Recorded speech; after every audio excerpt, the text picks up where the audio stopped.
es importante recordar todo lo que estamos diciendo. Capítulo 1:1 al 2:3 nos fue escrito en hebreo y 8 al 12. 2:4 al 7:28 en arameo, que era el lenguaje universal en aquel momento, ¿verdad? Como el inglés de hoy sería, básicamente. Daniel 8 se centra en dos imperios de los cuatro, son el segundo y el tercero respectivamente, Medo-Persia y Grecia, y cómo afectan al pueblo de Israel. Muy bien, vamos a empezar. En el año tercero del reinado del rey Belsasar me apareció una visión a mí, Daniel, después de aquella que me había aparecido antes. Fíjense ustedes, aproximadamente el año tercero de Belsasar fue entre el 551 al 550 antes de Cristo. Le quedaban solamente ya 11 a 12 años de gobierno al primer imperio, o sea, a Babilonia. Esta visión ocurre 2 años después de la visión anterior. Ahora, ¿cuál es la diferencia entre esta visión y la anterior? Fíjense ustedes que en Daniel capítulo 7 Daniel estaba durmiendo cuando recibe la visión. Sin embargo, en el capítulo 8 él estaba bien despierto. Versículo 2. Vi en visión y cuando la vi yo estaba en Susa, que es la capital del reino de la provincia de Elam. Vi pues en visión estando junto al río Ulai. Fíjense ustedes qué importancia tiene. Ahí está, le puse en un mapa. La verdad que es un poquito pequeño nomás, pero se ve. Ahí están los medos, los persas, y ahí está la provincia de Elán y la capital era Susa. Ahora, ¿por qué tiene importancia Susa para nosotros? Porque Susa iba a ser uno de los cuatro capitales del imperio medo-persa, una de las cuatro capitales, mejor dicho. Y ahí ya tiene la visión Daniel. Ahí está el río Ulai que iba desde Susa, que pertenecía a la provincia de Elam, hasta Lidia, ¿verdad? Específicamente en Sardis, que luego de mucho tiempo iba a recibir también una carta de parte del Señor. ¿Se acuerdan ustedes el mensaje a Sardis, Apocalipsis 3:1 al verso 5? ¿Se acuerdan? Tienes nombre de que vives, pero estás muerto, le dice el Señor. Bueno, esas provincias, esas ciudades unía este río Ulai. Hoy día creo que se llama el río Carún o algo así. Versículo 2. Daniel dice que cuando tuvo la visión estaba en Susa, 262 kilómetros de distancia de Babilonia. Algunos piensan que él literalmente estuvo en Susa y otros creen que fue trasladado solo en visión. Probablemente esto segundo sea lo más correcto. Susa era una de las cuatro capitales del imperio medo-persa. Es allí donde tienen lugar hechos relatados en Esther. Por ejemplo, cuando el rey Asuero dice estaba en su palacio, esto era en Susa. También el rey Artajerjes, que fue el hijo de Asuero, también estaba reinando en la provincia o en la ciudad de Susa.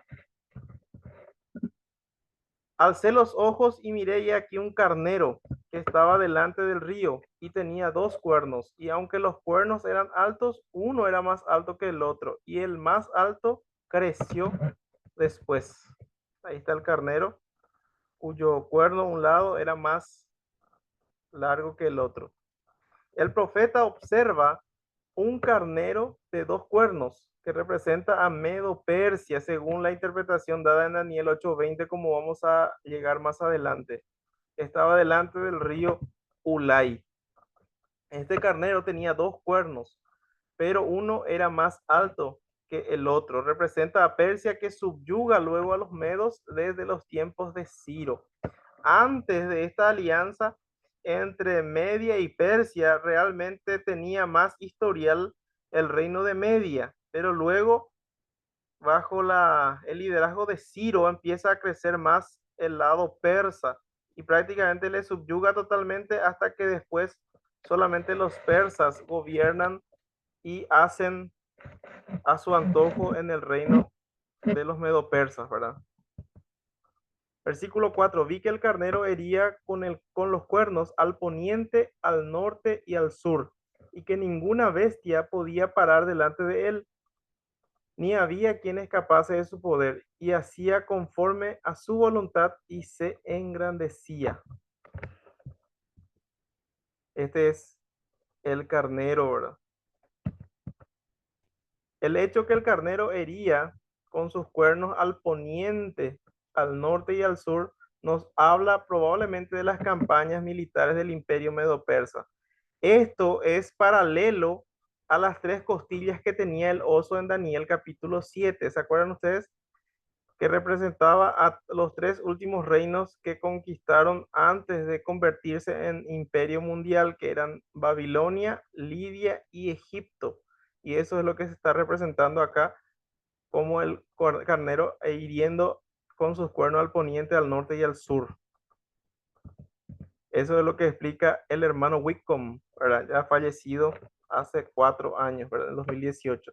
Las tres direcciones de los grandes movimientos militares de Ciro y de Cambises, su hijo, Darío I y Jerjes, podían referirse a los medos hacia el norte, a Creso de Lidia en Asia Menor y más tarde a Grecia oeste y a Babilonia y Egipto hacia el sur, ¿verdad? Entonces representan las tres costillas de Daniel capítulo 7.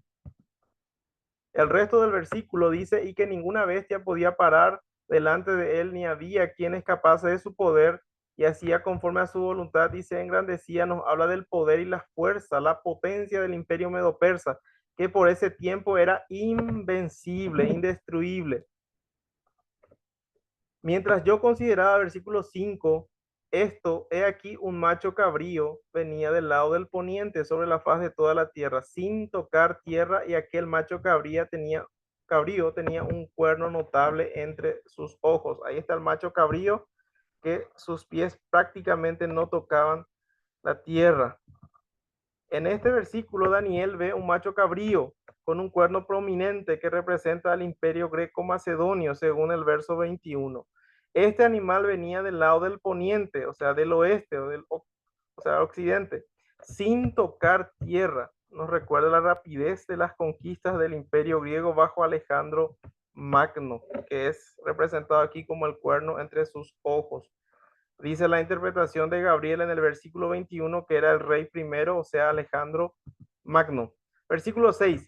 Y vino hasta el carnero de 2 cuernos que yo había visto en la ribera del río y corrió contra él con la furia de su fuerza. Ahí está el macho cabrío combatiendo contra el carnero. Y lo vi que llegó junto al carnero y se levantó contra él y lo hirió y lo quebró con sus 2 cuernos y quebró sus 2 cuernos, y el carnero no tenía fuerzas para pararse delante de él. Lo derribó por tanto en tierra y lo pisoteó, y no hubo quien librase al carnero de su poder.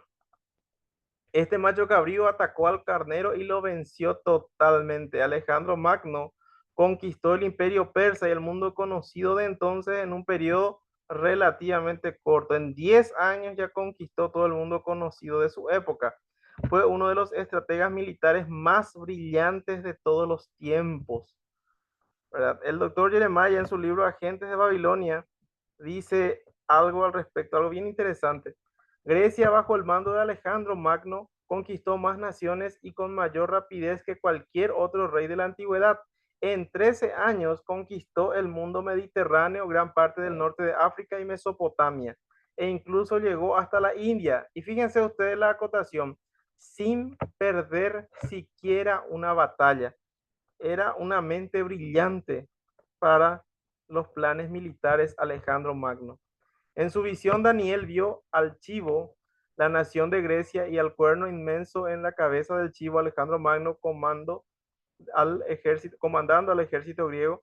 Luego Daniel vio que el chivo derrotó completamente al carnero, el ejército medo-persa, y eso es exactamente lo que sucedió. En el año 334 antes de Cristo, Alejandro vino del occidente con un ejército de 35.000 soldados. Cruzó el Helesponto, ahora conocido como Dardanelos, el estrecho que separa Macedonia de Asia Menor, y derrotó al ejército persa en el río Gránico, en la actual Turquía. Liberó a todas las ciudades griegas de Asia Menor del dominio persa Darío III entonces personalmente tomó el control de su ejército y se enfrentó cara a cara con Alejandro en la batalla de Isos, cerca de Antioquía de Siria, en el 333 a.C. Darío quiso negociar, pero Alejandro extendió su campaña hacia el sur para ocupar Egipto, luego de tomar Tiro y Gaza. Se replegó a través de Siria y en el año 331 a.C. se enfrentó con el ejército persa, el cual ahora era mucho más numeroso por tercera vez. Esta batalla resultó ser el fin de los persas. Según lo vio Daniel, el chivo atacó con violencia al carnero y le dio un golpe que le quebró ambos cuernos. El carnero quedó indefenso y el chivo lo derribó y lo pisoteó. Daniel 8:7. Esta es una descripción típica de las victorias de Alejandro, rápidas y decisivas. Fíjense ustedes, aquí al macho cabrío lo llama chivo, ¿verdad? Que es lo mismo, es de otra versión nomás. Y el macho cabrío se engrandeció, versículo 8, pero estando en su mayor fuerza, aquel gran cuerno fue quebrado, y en su lugar salieron otros 4 cuernos notables hacia los 4 vientos del cielo. Ahí está, al macho cabrío se le rompe el cuerno principal y le surgen 4 cuernos hacia los 4 vientos, ¿verdad? El hecho que el macho cabrío se engrandeciera nos habla de la fuerza del imperio griego bajo Alejandro el Grande. Posteriormente se nos relata que el gran cuerno fue quebrado y en su lugar salieron otros 4 cuernos, notables hacia los 4 vientos del cielo. Esto se refiere a la prematura muerte de Alejandro y a la toma del imperio por parte de sus 4 generales que se repartieron lo que fuera antes el gran imperio griego o greco-macedonio, como dice ahí. El gran cuerno se le rompió, se refiere a la muerte de Alejandro Magno del 323 a.C. en Babilonia. 4 cuernos prominentes surgen. Cuando murió Alejandro, su imperio fue dividido en 4 reinos por sus generales. Fíjense ustedes cómo se repartieron el imperio. Macedonia y Grecia quedaron en manos de Casandro. Tracia y del Asia Menor fueron para Lisímaco. Seleuco se quedó con Siria y Ptolomeo en Egipto. De estos 4, lo que más vamos a estudiar en este capítulo 8 y también en el capítulo 11, ya les adelanto, son estos 2. Seleuco, que se quedó con Siria, que queda al norte de Israel, y Ptolomeo, que se quedó con Egipto, al sur de Israel. Entonces, esta pelea entre Siria y Egipto siempre afectaba al pueblo de Israel que estaba en medio de ellos. Más tarde Israel fue conquistada por los Seleucidas. La mayor parte del tiempo estuvo bajo los egipcios, pero en determinado tiempo de la historia los sirios ganaron la batalla a los egipcios y entonces gobernaban sobre Jerusalén. Versículo 9, y uno de ellos salió, y de uno de ellos salió un cuerno pequeño que creció mucho al sur y al oriente, hacia la tierra gloriosa y hacia la tierra gloriosa. Fíjense ustedes, se rompe el cuerno original, surgen 4 cuernos nuevos y de uno de esos cuernos surge un cuerno pequeño. Y acá hay que aclarar que es totalmente diferente el cuerno pequeño de Daniel 7 que el cuerno pequeño de Daniel 8. ¿Por qué? Porque el cuerno pequeño de Daniel 7 surge del cuarto imperio, de Roma, de la Roma reconstruida. Sin embargo, el cuerno pequeño de aquí surge del tercer reino, o sea, del reino griego. Entonces, no son lo mismo. ¿Quién es entonces este cuerno pequeño si no es el mismo del capítulo 7? Los versículos que siguen y la historia misma nos cuenta que este cuerno pequeño es Antíoco IV y él se autodenominó Epífanes, que significa glorioso básicamente, aparición gloriosa, ¿verdad? Y por todo el daño que provocó a los judíos, ellos le bautizaron como Antíoco el Loco, ¿verdad? Y van a darse cuenta que con justa razón hizo muchísimas atrocidades este señor, como ningún otro rey. Antíoco Epífanes, quien reinó en Siria de la dinastía Seleucida, ¿verdad? Uno de los 4 generales de Alejandro. Él gobernó Siria entre el año 175 y 164 a.C., 11 años.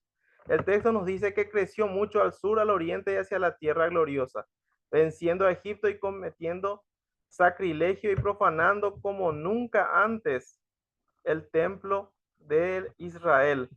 Vamos a ver más detalles adelante. Versículo 10, y se engrandeció hasta el ejército del cielo y parte del ejército de las estrellas echó por tierra y las pisoteó.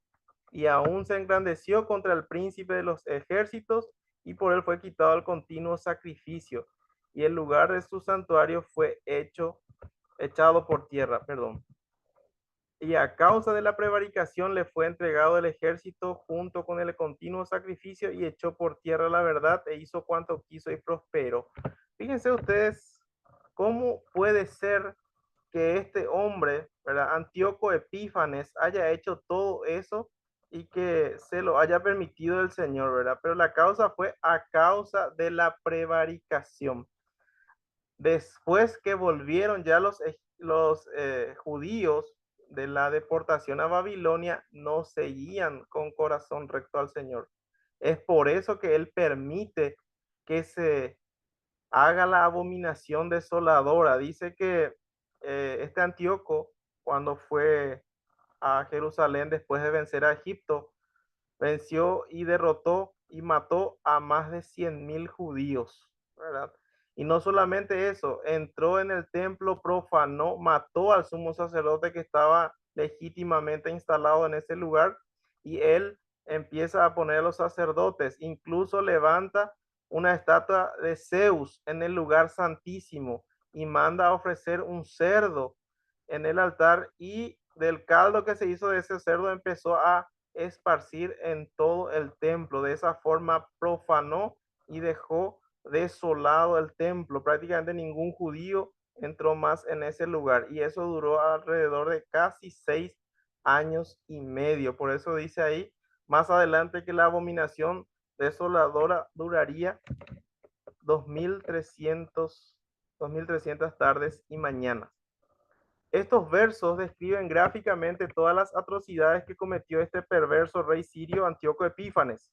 Él cumplió todas las profecías en forma literal. Fíjense ustedes lo que dice este señor Wilmington de Antíoco Epífanes. Era sirio, ascendió al trono en el 175 hasta el 164. Era un antisemita, o sea que no quería saber nada del pueblo judío hasta lo más, hasta el fondo de su corazón, ¿verdad? Entró en Jerusalén y mató a más de 40,000 judíos en 3 días, algunos dicen hasta más de 100,000, y vendió otros tantos como esclavos. Se piensa que fue el 6 de septiembre del 171 a.C. que empezó su profanación del templo. El 15 de diciembre del 168, la profanación alcanzó su máximo nivel porque en esa fecha este idólatra sacrificó una gigantesca cerda sobre el altar de un ídolo que había erigido en el templo judío. Después forzó a los sacerdotes a tragarse la carne, hizo un caldo con el resto y la esparció por todo el templo. Finalmente se llevó los candelabros de oro, la mesa de los panes de la proposición, el altar del incienso y otras vasijas y destruyó los libros de la ley. Fíjense usted todo lo que hizo. Instalaron una gran imagen de Zeus o Júpiter para los romanos en el lugar santísimo. Todo esto fue calificado por los horrorizados judíos como la abominación desoladora. Y Jesús se refiere a ella en Mateo 24:15 como el trampolín para describir las actividades del futuro anticristo. Por toda Palestina se edificaron altares a Júpiter y los judíos fueron forzados a sacrificar en ellos. Todo esto estaba aconteciendo en ese periodo desde el año 171 hasta el año 165. Había un hombre, ¿verdad? Justo que estaba en las afueras de Jerusalén en el momento que esto ocurrió, un hombre conservador, un hombre que amaba al Señor, ¿verdad? Y este se levantó cuando le fue enviado un siervo de Antíoco, él se indignó cuando uno de los judíos se arrodilló para obedecer a la orden de Antíoco. Entonces él mató a ese judío y mató al emisario de Antíoco, ¿verdad? Este hombre era el sacerdote, uno de los sacerdotes de la tribu de Leví, creo que era Matanías, ¿verdad? Este Matanías tenía un hijo que se llamaba Judas y era llamado Judas Martillo, ¿verdad? Que era uno de los macabeos. Este fue el que lideró la revuelta del pueblo y que echaron a Antíoco y a todos los sirios de Israel el 25 de diciembre del año 165, según la historia, él volvió a reedificar o rededicar el templo a Jehová. Entonces, a raíz de ese incidente, se celebra la fiesta de Hanukkah para los judíos. Y es muy interesante porque, como dice el doctor Jeremiah en sus audios, ¿verdad? Siempre que hay persecución contra los judíos, estos terminan con una fiesta, ¿verdad? Cuando el faraón quiso destruir al pueblo de Israel, dice, ellos salen de Egipto, ocurre el éxodo y se celebra ¿qué fiesta? La Pascua. Cuando Amán quiso destruir al pueblo judío bajo engaño al rey Jerjes, al rey Asuero, ¿verdad?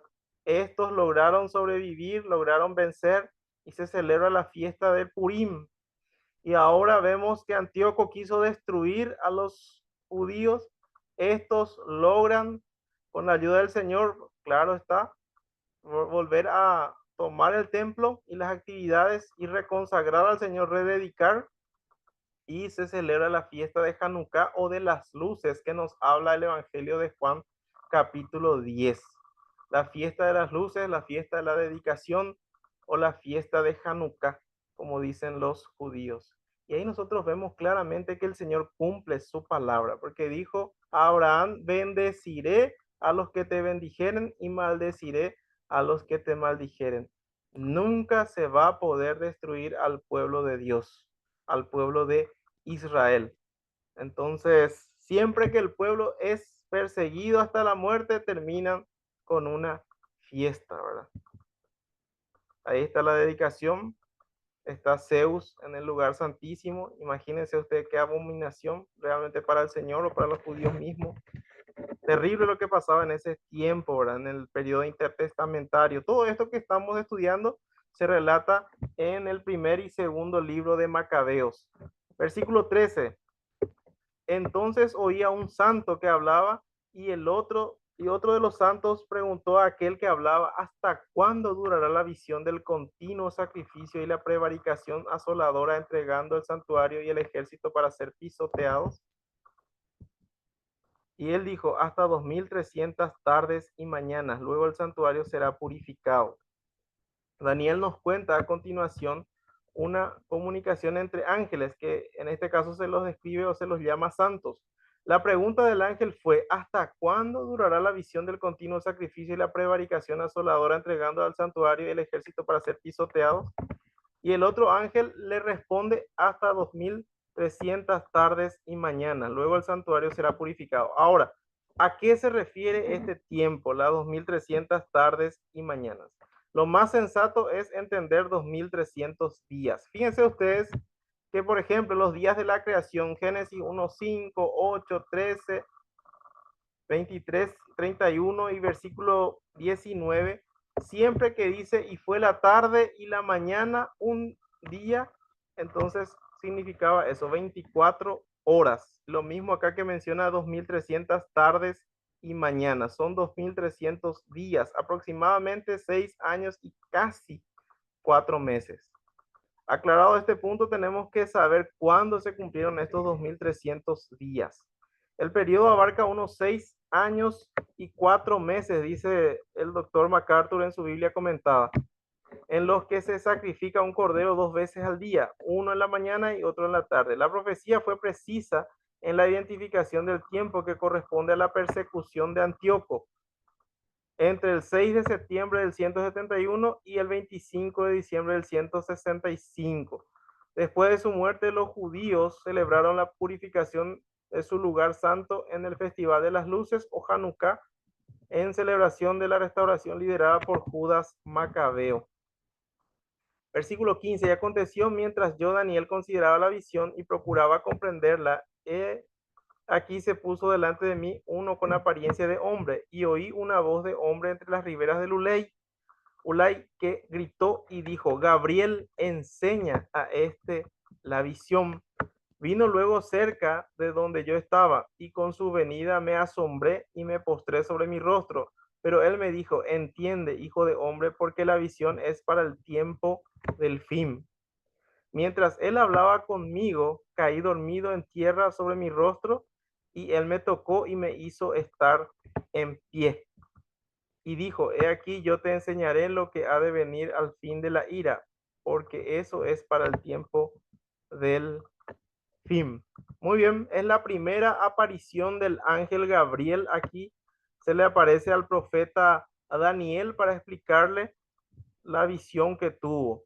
También se le aparece en Daniel 9:21 para revelarle tal vez la profecía más grande para Israel, las 70 semanas. ¿Sí? También se le aparece a Zacarías en Lucas 1:19 para anunciarle el nacimiento de Juan el Bautista y a María para anunciarle el nacimiento del Señor Jesús. Muy bien. Este Gabriel recibe la orden probablemente del mismo Señor de enseñar a Daniel la visión. O sea, Daniel no iba a especular ni nada, sino iba a recibir la revelación por parte del ángel Gabriel. ¿Se acuerdan ustedes? Una de las características de la literatura apocalíptica era esa, ¿verdad? Revelación por medio de visiones. Estas visiones también tienen muchos símbolos y siempre hay un encargado, un ángel celestial o el mismo Señor revelando el significado de estas visiones o de los símbolos. El ángel se acerca al profeta y Daniel cae, dice el verso. Luego Gabriel lo levanta y le dice, yo te enseñaré lo que ha de venir al tiempo de la ira, porque eso es para el tiempo del fin. Y acá tenemos que tener en cuenta algo, a pesar de que ya se cumplió literalmente en Antíoco Epífanes, todo lo descrito en los versículos anteriores, vamos a ver acá en la interpretación de Gabriel que hay algunas cosas que quedan para el futuro. No, eh, no quiero que descuidemos eso. Hay un doble cumplimiento aquí en esta profecía. No solamente se cumple en Antíoco, lo que Antíoco hizo también lo va a hacer el anticristo, pero magnificado 10 a 100 veces, lo diría yo. Lo más probable a la luz de estas palabras es que parte del cumplimiento, que ya fue histórico, alguna profecía de Gabriel tendrán cumplimiento recién en el futuro, en el tiempo del fin. En cuanto al carnero que viste, que tenía dos cuernos, estos son los reyes de Media y de Persia. El macho cabrío es el rey de Grecia. El cuerno grande que tenía entre sus ojos es el rey primero. Todo esto ya estudiamos, ¿verdad? Gabriel explica a Daniel la visión e interpreta las identidades del carnero Medo-Persia y el macho cabrío, y también del cuerno grande que tenía el macho cabrío entre sus ojos, que es el rey primero o Alejandro el Grande. Versículo 20-21 dice el doctor Maggi, fíjense ustedes, esto me pareció muy interesante, por eso les puse acá. Esta es una de aquellas profecías que los críticos tienen que decir que fue escrita después de haber sucedido, porque si dicen que fue escrita antes, entonces se están enfrentando a algo sobrenatural. Y a esta clase de personas simplemente no le gusta enfrentarse a lo sobrenatural. Son personas que, bueno, son un poco alérgicas a esto, no les gusta para nada. Lo interesante de todo esto es que existe evidencia de que Daniel escribió esto y que fue cumplido literalmente. Y este es el capítulo que se le mostró a Alejandro Magno cuando él realizó la gran campaña en Asia, entrando a ese territorio, apoderándose de todo lo que tenía, venía por delante, venía delante de él, se apoderó de Jerusalén, pero él no la quemó como hizo con otras ciudades, porque los sacerdotes salieron a encontrarle y le mostraron este capítulo donde él es mencionado. Fíjense ustedes qué interesante lo que dice el doctor Magui. Hay evidencia de que a Daniel le mostraron este capítulo 8 que habla de Grecia y del rey primero que era él, y por esa razón dice la historia que no quemó a Jerusalén.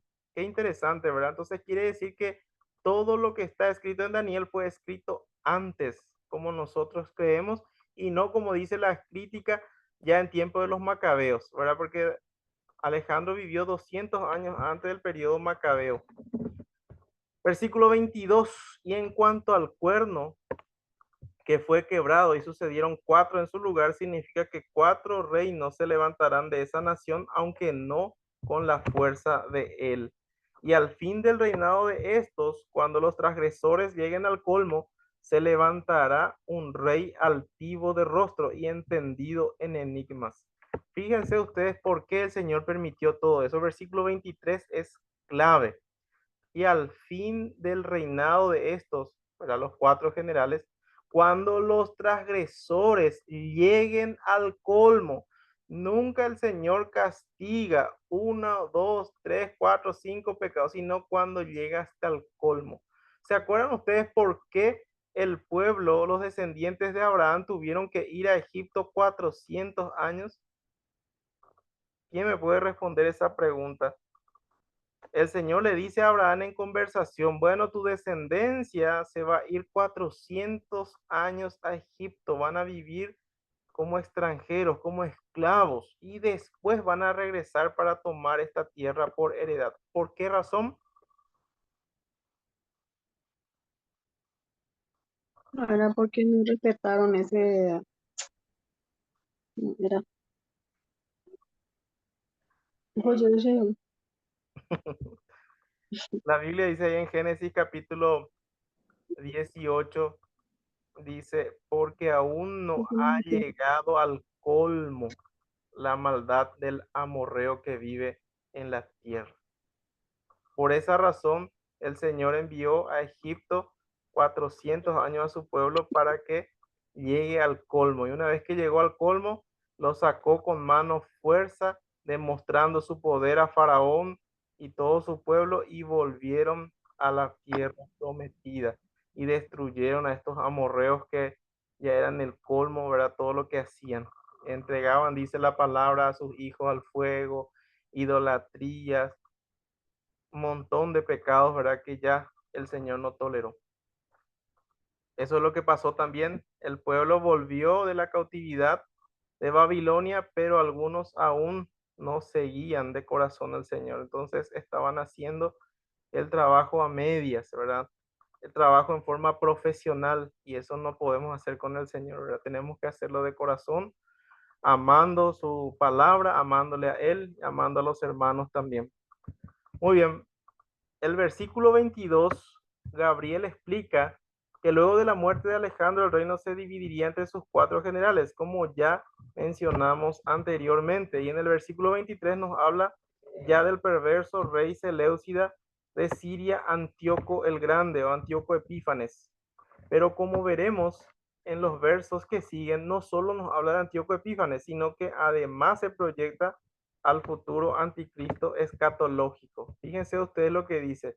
El profeta dice, se levantará un rey altivo de rostro y entendido en enigmas. La identificación de este personaje ha producido una variedad de opiniones entre intérpretes conservadores. Expositores premilenaristas como Walburt, Wood y Culver opinan que los versículos 23 al 26 tienen un alcance profético, aunque hubo un cumplimiento histórico en tiempos de Antíoco Epífanes. Expositores de la escuela milenial como Jung y Cale limitan el pasaje al cumplimiento histórico en el periodo de los Macabeos. Si se entiende que el pasaje tuvo un cumplimiento histórico en la persona de Antíoco, pero que Antíoco fue, por decirlo así, un precursor del anticristo en cuanto a que realizó en menor escala lo que el anticristo escatológico hará en una mayor, gran parte de la controversia pierde su fuerza. Lo que está diciendo el doctor Carballosa básicamente es lo siguiente. Sí se cumplió la profecía en Antíoco Epífanes, pero el anticristo lo va a cumplir, pero con mayor escala, mucho peor de lo que hizo Antíoco Epífanes.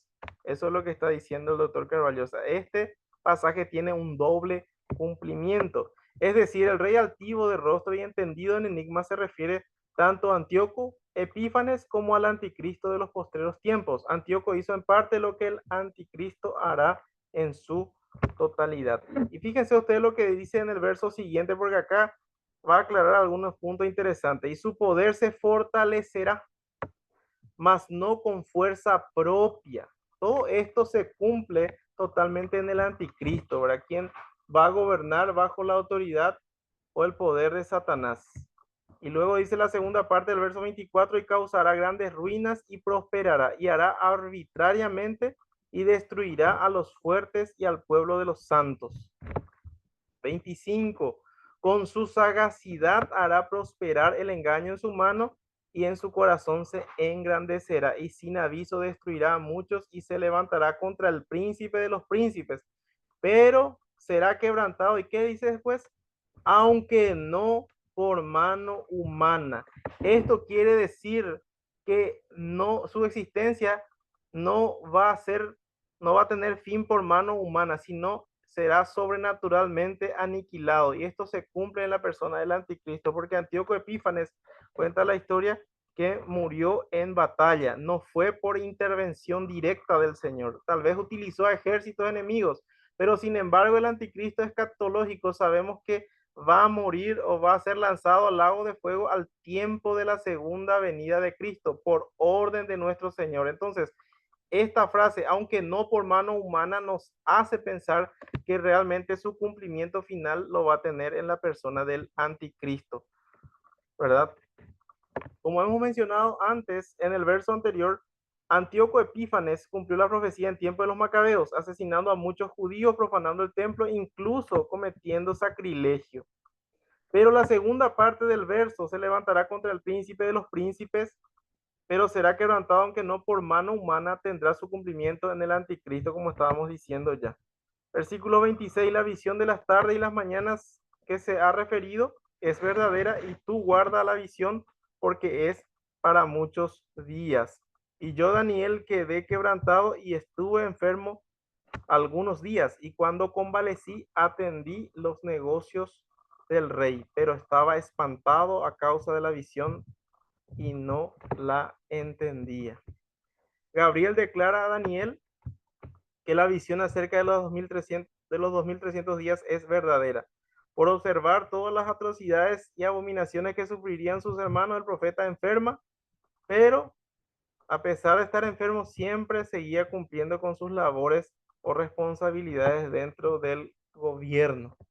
Muy bien, hasta acá llega el estudio del capítulo 8, mis queridos hermanos, y la próxima semana, Dios mediante, vamos a estar estudiando, yo creo que la profecía más grande para el pueblo de Israel, las 70 semanas, Daniel capítulo 9, y un gran ejemplo de un excelente líder como fue Daniel y cómo interceder en oración por el pecado de los hermanos. Es bien interesante el capítulo 9 y vamos a estar estudiándolo Dios mediante el próximo lunes. Ahí va un adelanto de lo que es las 70 semanas. ¿Alguna pregunta, duda, queja, sugerencia, crítica, comentario, algo que quieran decir, audio que comentar o algo que no les quedó claro de este estudio? Este es el momento. Súper claro, Alfer. Muy bien. Entonces, si quieren decir algo de los audios. ¿Qué tal, doctor? Hola, ¿qué tal, En uno de Danilo? los audios, bien, bien, yo recuerdo que David Logacho dijo que Antíoco Epífanes Sí, murió por una enfermedad sí, que fue comido por gusano, y algo así dice. Y vos dijiste que fue muerto en batalla. sí. ¿Eso en base a qué libro sería, doctor? El que fue muerto en batalla. Ah, Y estaba leyendo hoy en el libro este auxiliar de portavoz de Wilmington. ah, Voy a pasar Wilmington a dice eso, entonces. ahora. Bueno, buenísimo. Te digo más porque David Logacho dijo así que murió de esa manera, ¿verdad? Cuando dice que este Dios iba a interceder, ¿verdad? Que más o menos que prefiguraba lo que va a pasar con el anticristo, que Dios mismo también le va a, aunque él no va a llegar a la muerte física, sino que va a ser lanzado directo al lago de fuego, ahora cuando venga el Señor. Así mismo. Y la verdad que Eso interesante. nomás quería Gracias, decir. Dani, hablando, Pero gracias por mencionarle un poco a David Logacho. Leímos, ¿verdad? La semana pasada, nos está pasando bien este hermano. Hay que orar un poco por él. Está con tratamiento de cáncer de colon, se tuvo que operar, se complicó la cirugía, tuvieron que abocar. Está con colostomía, ¿verdad? O ileostomía, no recuerdo bien, pero no está pasando bien, ¿verdad? A mí me sorprendió, ¿verdad? Toda esta situación. Además, me llamó mucho la atención la madurez con que su hijo trata esta enfermedad. porque él estaba diciendo que a pesar de todo, su papá siempre le está alentando, le dice para que siga adelante, que predique, etcétera. Eh, Increíble cómo el Señor le sigue utilizando a pesar de su enfermedad y tal vez por ese propósito permitió que él esté pasando por tan difícil enfermedad. Así mismo, bro. Así es. Muy bien, pudimos desarrollar todo el capítulo 8 porque teníamos mucho contenido. Tratamos de sintetizar lo más que pudimos porque esto da para hablar dos, tres clases, incluso si vamos a hacerlo detalladamente, pero no es el propósito de eso, ¿verdad? Queremos tener un pantallazo, un panorama general de la profecía de Daniel, ¿verdad? La próxima semana vamos a estudiar las 70 semanas, si el Señor así nos lo permite, y de a poco vamos terminando ya el libro de Daniel, ¿verdad? Así es. Muchísimas gracias, hermano, a cada uno por conectarse y si no hay alguna pregunta, alguna duda, nos despedimos, ¿verdad?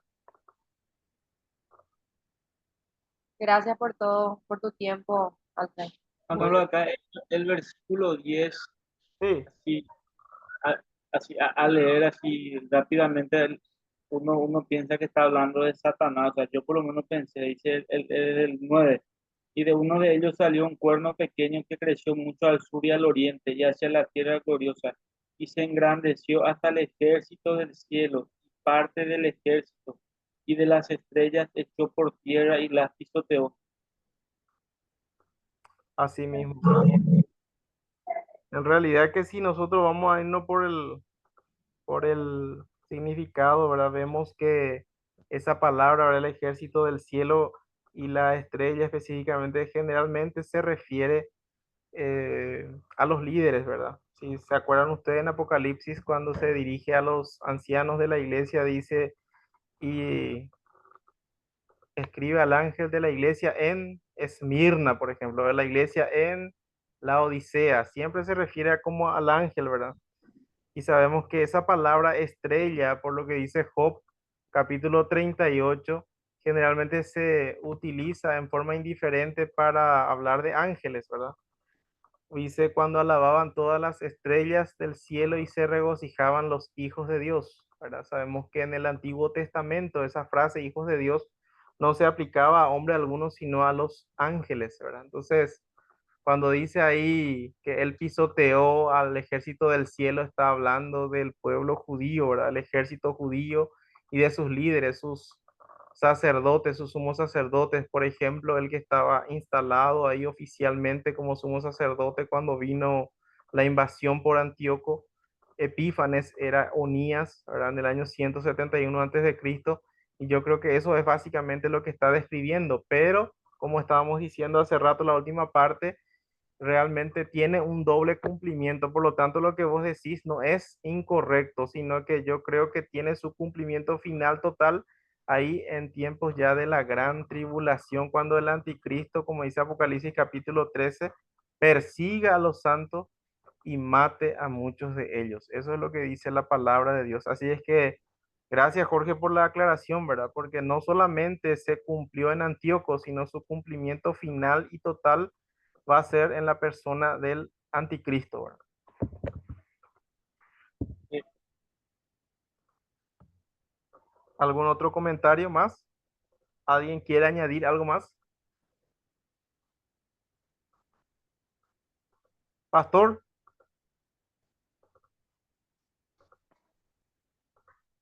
No, no, nada, solo que lo que comentó recién el hermano está en Apocalipsis 12:4. Yo tengo referencia al libro, Apocalipsis 12:4. Sí, ahí justo donde sobre ese el dragón, verso 10. y así mismo. Pero no tengo preguntas. Apocalipsis 12:10 y pastor. 12:4, 12:4. 12:4 dice, y su cola arrastraba la tercera parte de las estrellas del cielo y las arrojó a la tierra, ¿verdad?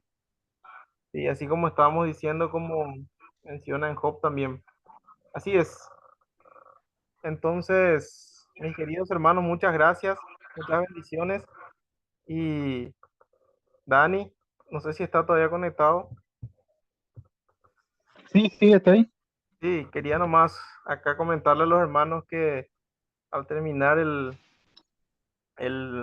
curso de Daniel, hay varios premios, ¿verdad? Que queremos estar entregando contigo, ¿verdad? Para todos los que estuvieron conectándose y los que aprendieron, ¿verdad?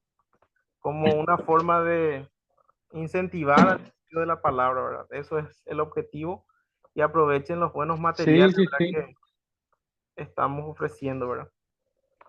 Buenísimo. Tengo, vamos, de comentario nomás. Sí, Este, tengo lo que es el libro de Eventos del Porvenir de Pentecostés. de Dwight Pentecost. Sí, que él hasta ahora el mejor libro ahora en cuanto a escatología. Más completo. Después, el más completo, sí, tal cual. Después tengo también el de Daniel de John Whitcomb, el que suele mencionar también en el estudio. Sí, Y Daniel y el reino mesiánico del doctor Carballosa. excelente. Tengo eso como para Ah, poder. sí, vamos a ir agregando más libros ahora para poder poner como premios. Muchísimas gracias, Dani. Buenísimo. Quiero pedirte un poco si nos puedes despedir. Adiós en oración. Bueno, sin problema. Vamos a orar. Padre nuestro que estás en los cielos, te damos gracias por este tiempo. Te agradecemos, Señor, por la oportunidad que tú nos has dado de poder escudriñar, Señor, un poco de tu palabra. Acerca, Señor, de un libro que muchas veces, tal vez por